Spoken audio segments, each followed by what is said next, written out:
Pushpa two Pushpa two cinema గురించి చెప్పాలంటే నిన్న భారీ ఎత్తున భారీ థియేటర్లో ప్రపంచవ్యాప్తంగా రిలీజ్ అయిన పుష్ప టూ సినిమా నేను ఉదయం పూట వెళ్దాం అనుకున్నానండి. కానీ నాకు అనుకోని కారణాల వల్ల, అంటే నాకు కొద్ది పర్సనల్ పనులు ఉండటం వల్ల ఉదయం పూట ఆ సినిమా నేను చూడలేకపోయా. నిన్న సాయంత్రం పూట మా ఫ్రెండ్స్తో ఒక నలుగురు కలిసి ఆ సినిమా చూద్దామని చెప్పి వెళ్ళాను. కానీ నేను ఒకటి అనుకున్నా, దగ్గర దగ్గర ఇంత రేట్లు ఉన్నాయి కదా ఈ సినిమాకి, ఇంత డబ్బు అవసరమా ఈ సినిమాకి, కొన్ని రోజులు పోయిన తర్వాత ఫ్యామిలీతో చూడొచ్చు కదా అన్నట్టు కూడా అనుకున్నా. కానీ నేను ఎట్లా ఈ వీడియో అనేది నేను ఎట్లా నా సబ్స్క్రైబర్స్కి చెప్పాలి కాబట్టి సినిమా గురించి తప్పదు, ఎంత రేట్ అయినా కానీ చూడాల్సిందనే ఉద్దేశంతోనే నేను వెళ్ళానండి. కానీ ఆ సినిమా చూస్తూ ఉంటే నేను పెట్టిన డబ్బులకి, వాస్తవం చెప్పాలంటే నేను పెట్టిన డబ్బులకి ఇంకా నేను చాలా తక్కువ పెట్టానని అన్నట్టు అనిపించింది సినిమా చూస్తూ ఉంటే. అంత అద్భుతంగా ఉంది. సుకుమార్ గారికి ఇక్కడ పెద్ద థ్యాంక్స్ చెప్పాలండి. ఎందుకంటే ఆయన టాలెంట్ అనేది ఎలా ఉంటుందంటే, నిజ జీవితంలో మనం ఏ విధంగా అంటే ఒక్కొక్కప్పుడు మనం ఏదైనా పని మీద ఉన్నప్పుడు చింపిరి జుట్లతోని చెమట పట్టినట్టుగా మనం మాట్లాడుకునే మాటలు మామూలుగా మన నిజ జీవితంలో ఏ విధంగా అయితే మామూలుగా మాట్లాడుకుంటామో, నిజంగా చెప్పాలంటే సుకుమార్ దగ్గర ఆ టాలెంట్ ఉందండి. వాస్తవంగా చెప్పాలంటే సినిమా అనేది అద్భుతం, మహా అద్భుతం అని చెప్పాలి.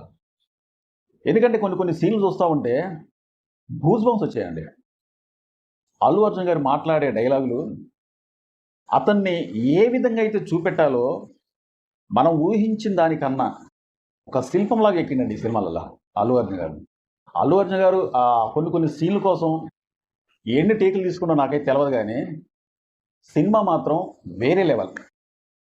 కొన్ని సీన్లు చూస్తూ ఉంటే అల్లు అర్జున్ గారి యాక్టింగ్ అనేది అల్లు అర్జున్ గారైనా అసలు ఈ యాక్టింగ్ చేసేది అన్నట్టుగా అనిపించిందండి. ఉదాహరణకు రామ్ చరణ్ గారితో తీసిన సినిమా రంగస్థలంలో అసలు రామ్ చరణ్ గారిని అసలు మనం ఇన్ని సినిమాలు చూసాం, కానీ రామ్ చరణ్ గారిని ఎప్పుడైనా కానీ అంత బ్రహ్మాండమైన యాక్టింగ్ అనేది ఎక్కడైనా మనం చూసామండి? ఏ సినిమాలో అయినా కానీ రామ్ చరణ్ గారిలో ఇంత కలుందా అన్నట్టుగా తీర్చిదిద్దింది ఎవరండి? ఈ క్రెడిట్ మొత్తం కూడా సుకుమార్ గారికి ఇవ్వాలి.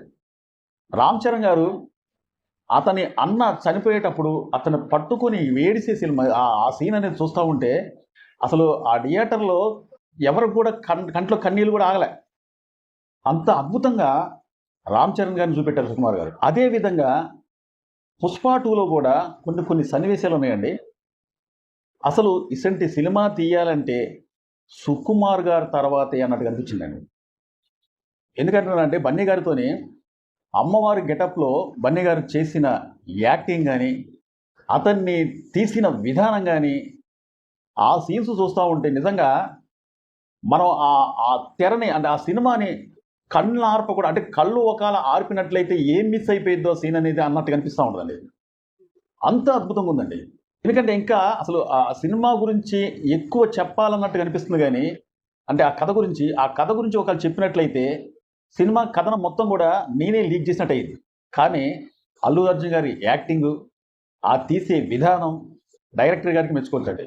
దగ్గర 3 సంవత్సరాల పాటు ఈ సినిమాని తీశారంటే అల్లు అర్జున్ గారు, సుకుమార్ గారు ఎంత కష్టపడ్డారు ఈ సినిమా కోసం. ఈ సినిమాని ఎట్లయినా సరే బ్లాక్ బస్టర్ హిట్ చేయాలని చెప్పి ఎంత కష్టపడ్డారు అనేది ఈ సినిమా చూస్తూ ఉంటే మనకు కానొస్తూ ఉంటుందండి. ఏంటండి, దగ్గర 3 సంవత్సరాల పాటు ఒకే సినిమా మీద ఉండిపోయి ఆ సినిమాని తీశారంటే ఆ నిర్మాతని మెచ్చుకోవచ్చు. నిర్మాతని, అల్లు అర్జున్ గారిని, సుకుమార్ గారిని మెచ్చుకోకుండా ఎలా ఉండాలి? నా వరకైతే మాత్రం ఫస్ట్ సినిమా పుష్ప 1 కన్నా పుష్ప 2 మాత్రం అద్భుతంగా ఉందని చెప్పొచ్చండి. కానీ ఇక్కడ ఒక మహిళ చనిపోయినట్టుగా వార్తలు వస్తున్నాయండి.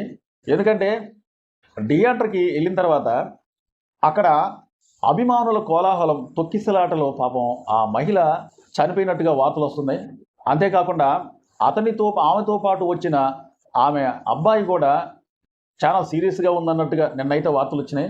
మరి ఇప్పుడు ఆ అబ్బాయికి ఏ విధంగా ఉందో అనేది ఇంకా తెలవాల్సి ఉంది. కానీ ఇటువంటి సంఘటనలు జరగకుండా ఆ సినిమా ఆ థియేటర్కి సంబంధించిన సిబ్బంది కూడా ఇటువంటి సంఘటనలు జరగకుండా చూడాలి. ఎందుకంటే ఎంతో కొన్ని వందల మంది సినిమా థియేటర్లకి వస్తున్నారంటే పోలీస్ సిబ్బందిని అనేది ఏర్పాటు చేసుకోవాలి. చాలా జాగ్రత్తగా ఉండాలి. అదే థియేటర్కి అల్లు అర్జున్ గారు కూడా వచ్చారన్నట్టుగా తెలుస్తుంది. కానీ ఇంత అడావుల్లో అల్లు అర్జున్ గారు కూడా ఆ థియేటర్కి అనేది రాకపోతే ఆ తొక్కిసలాట ఒకవేళ జరగకపోయేదేమో. కానీ ఏదైనా కానీ ఇటువంటి సంఘటనలు జరగటం అనేది చాలా దురదృష్టకరం. ఇటువంటి సంఘటనలు జరగకూడదు.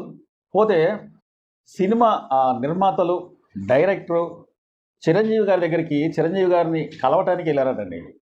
చిరంజీవి గారిని కలిసి ఆయన ఆశీర్వాదం కూడా తీసుకోవాలన్న ఉద్దేశంతోనే సుకుమార్ గారు అట్లాగే నిర్మాతలు కూడా వెళ్ళారన్నట్టు తెలుస్తుంది.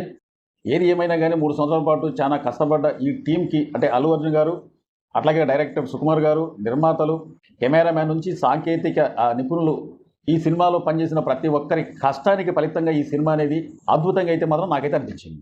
Thank you.